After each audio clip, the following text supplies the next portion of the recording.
Hello, let's talk about the dead. Not anyone in particular, at least not at length, but this topic seems appropriate given another recent death of a well-known person, the day of the dead was just last week. We've been told not to speak ill of the dead. Certainly the dead can't speak in their own defense. It's a very one-sided fight.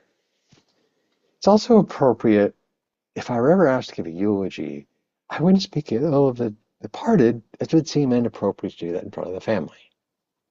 If I couldn't find anything nice to say, I would probably decline as politely as I could. And there may be people where I will have the last word, and I'll likely keep my negative thoughts to myself. If I end up writing their obituaries, I'd likely just provide some very sterile recitation of where they went to school and that sort of really mundane facts. However, there's sometimes some huge pressure to silence truthful assessments of the actions of the deceased and their impact to the world. Or, as we see now, trends to sanitize history. One cannot fully appreciate the former American president and author of the Declaration of Independence, Thomas Jefferson, without addressing his ownership of other human beings,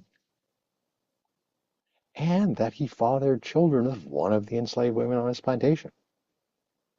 We don't know whether Sally Hemings consented, but her ability to refuse consent was minimal at best. In a modern context, this would be even more serious than what Bill Clinton did with that young intern. I can still admire much of Jefferson, but one has to also take in these facts. And historically, we've also cultivated false images of historic figures. America's first president, we used to tell the story of the cherry tree. You can go to the Mount Vernon website, and they'll make it quite clear now that was a complete fabrication. Never happened. And as a former teacher and a trained historian, I don't see the value in peddling myth. Eventually, people will find out that these are falsehoods, and then we end up breaking down trust. If that wasn't true about him, what about everything else? What other lies are there? Now, certainly as a historian, I can get kind of excited about the idea of like, hey, let's dig in and find out who the real person is. But some people are just going to get turned off and miss the larger picture, the larger context. I studied history to understand the world around me. I like stories. And understand how we got here. History can make a lot of current events make a lot more sense. But if we sanitize history, we lose the story. It was only during my lifetime that African Americans in the United States gained access to essentially all educational institutions. But if you want to judge, for example, the number of Ivy League graduates, you're going to leave out one slight difficulty. There were few legacies in that community prior to the modern era. If you don't know what a legacy is, elite institutions oftentimes they'll give an enrollment preference to the children of alums, keeping it in the family, so to speak. And they wouldn't have that community wouldn't have that edge. So if you judge, you're taking things out of context. I was brought to this topic by two relatively recent deaths. One was some time ago, and we've seen the backlash against those who repeated things this person said.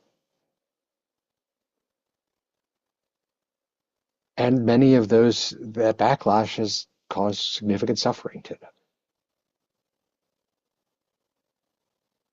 As we try to encapsulate a person, the phrase like good man or free speech champion, it's very important that we speak to their whole life to be sure these phrases just aren't hollow platitudes, covering up the true nature of the person. It's not the same to question these descriptions as showing up at a family memorial and trying to denounce them, take the stage and denounce them. I think they're very different. And we can still address these things in diplomatic ways. Don't get me wrong. You don't have to call them this vile names. Well, okay, let's examine.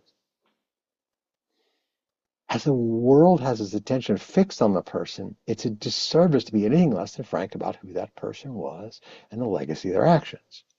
By this, I don't mean to trash talk someone who died, but it's a warning to avoid whitewashing.